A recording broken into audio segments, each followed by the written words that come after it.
ദൈവത്തോടുള്ള കടമകൾ നിറവേറ്റുന്നത് വ്യക്തിപരമായ പ്രാർത്ഥനകളിലൂടെയും ജീവിതകാലഘട്ടങ്ങളിലെ വിവിധ പ്രവർത്തനങ്ങളിലൂടെയുമാണ്.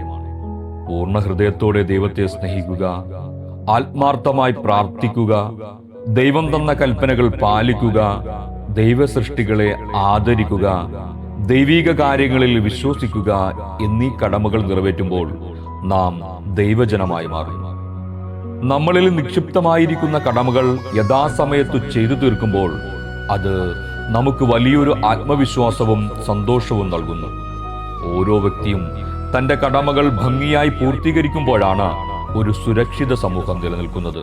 താലന്തുകളുടെ ഉപമയിലൂടെ ദൈവം നമുക്ക് തന്നിരിക്കുന്ന കഴിവുകളും അവസരങ്ങളും ഉത്തരവാദിത്വത്തോടെ വിനിയോഗിക്കുവാനുള്ള കടമ നമുക്കുണ്ടെന്ന് ഓർമ്മിപ്പിക്കുന്നു. നല്ല സമരിയാക്കാരന്റെ ഉപമയിലൂടെ സഹജീവികളെ സ്നേഹിക്കുവാനും സഹായം ആവശ്യമുള്ളവർക്ക് കരുണ കാണിക്കുവാനുമുള്ള നമ്മുടെ കടമയെപ്പറ്റി യേശു നമ്മെ ബോധ്യപ്പെടുത്തുന്നു. കടമകൾ നിറവേറ്റപ്പെടുന്നത് ആത്മീയമായ വളർച്ചയ്ക്കും സമാധാനപരമായ ജീവിതത്തിനും അത്യന്താപേക്ഷിതമായി കണക്കാക്കപ്പെടുന്നു.